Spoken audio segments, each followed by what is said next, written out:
Hello friends, આજે આપણે બનાવીશું દુનિયાનું સુપરફૂડ ગણાતું એવું સરગવાનો સૂપ। આપણને સૌને ખબર છે કે સરગવાના અઢળક ફાયદા છે।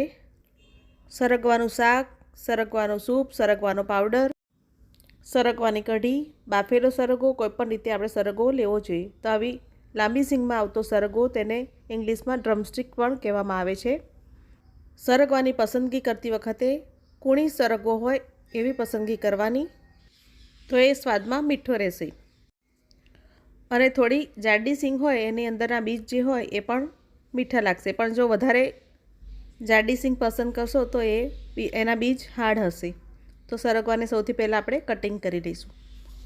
સરગવો ખાવાથી બ્લડ પ્રેશર કંટ્રોલમાં રહે છે, પાચન તંત્ર સુધરે છે, પેટના કીડાઓ નાશ થાય છે, સાયટિકા આર્થરાઇટિસમાં ફાયદો થાય છે, હાડકાં મજબૂત બને છે, વિટામિન ઈ, પ્રોટીન અને આયર્ન મળે છે, રોગપ્રતિકારક શક્તિ વધે છે, પથરી બહાર કાઢે છે અને કોલેસ્ટ્રોલ ઓછું કરે છે। એવી રીતે ખૂબ જ બહુ બધા અઢળક ફાયદા છે સરગવો ખાવાથી। તો આપણે દરરોજ 1 મહિના સુધી સરગવાનો સૂપ અથવા બાફેલો સરગવો લઈએ તો આપણને ચોક્કસથી ફાયદો થશે। અને જો 3 મહિના લઈએ તો આખું બોડી આપણું ડિટોક્સ થઈ જાય છે।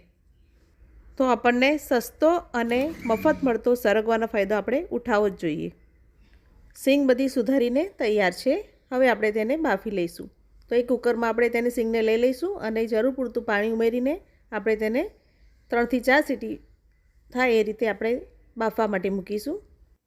તો હવે સિંગ બફાઈને તૈયાર છે। હવે આપણે કુકર ખોલીને જોઈ લઈશું। હવે સિંગમાંથી પલ્પ આપણે 3 રીતે કાઢીશું। તો સૌથી પહેલાં આપણે 4-5 સિંગને આપણે ડીશમાં સાઈડ પર લઈ લઈશું અને સિંગને ખોલી અને ચમચીની મદદથી આપણે સિંગનો પલ્પ કાઢીશું।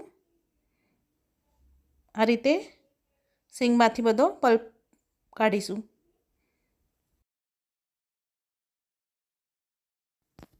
અને હવે બીજી રીતથી આપણે જે પાઉંભાજી મેસર હોય છે તેનાથી આપણે સિંગને બધી મેશ કરી દઈશું અને સિંગ મેશ થઈ જાય એટલે આપણે તેને ગાળી લઈશું। હવે ત્રીજી પદ્ધતિમાં હવે એમાં 1 ગ્લાસ પાણી રેડીશું અને બ્લેન્ડરની મદદથી બધું બ્લેન્ડ કરી દઈશું અને જે બધું બ્લેન્ડ થઈ જાય એટલે તેને આપણે ચાળણીમાં ગાળી લઈશું।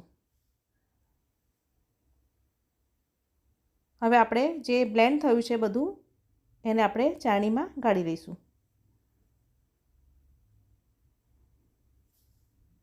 થોડું પાણી ઉમેરીશું અને બધું એકદમ સરસ બધો જે પલ્પ હોય તેને એક ચમચાની મદદથી આપણે બધો પલ્પને કાઢીશું અને સ્ટ્રેનરથી તેને ગાળી લઈશું।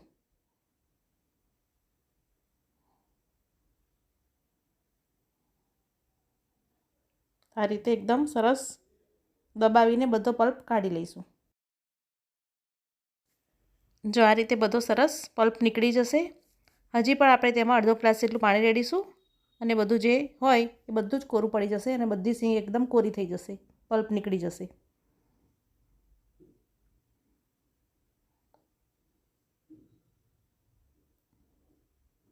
બસ હવે આ પલ્પ નીકળીને તૈયાર છે અને જે પહેલાંનો આગળનો પલ્પ હતો તે અંદર એડ કરી દઈશું। તો હવે સૂપ બનાવવા માટે આપણે તેને ગેસ પર મૂકીશું। હવે સ્વાદ પ્રમાણે મીઠું એડ કરીશું, સરસ ઉકળવા દઈશું। સરસ ઉકળે એટલે આપણે તેમાં 1 ચમચી મરી પાવડર ઉમેરીશું અને એકદમ સરસ ખદખદ રીતે ઉકળવા દેવાનું છે, એકદમ સરસ, અને હલાવતા જવાનું છે એટલે એકદમ સરસ ફ્લેવર બેસી જશે। મરી અને મીઠું બંને ઉકાળવાનું। તો હવે આ સૂપ સરસ ઉકળીને તૈયાર થઈ ગયો છે। તો હવે આપણે ગેસની ફ્લેમને બંધ કરી દઈશું અને હવે આપણે તેને એક બાઉલમાં કાઢી લઈશું। તો તૈયાર છે સુપર ફૂડ એવો સરગવાનો સૂપ। તો હવે લાસ્ટમાં 7 થી 8 નંગ ફુદીનાના ઝીણા કટ કરેલા પાન ઉમેરીશું। તેની ફ્લેવર ખૂબ જ સરસ આવશે સૂપમાં। તો છે ને બનાવવામાં એકદમ ઇઝી। આશા કરું છું કે તમને મારી રેસીપી પસંદ આવી હશે। જો પસંદ આવી હોય તો મારી ચેનલને લાઇક, શેર અને સબસ્ક્રાઈબ ચોક્કસથી કરજો।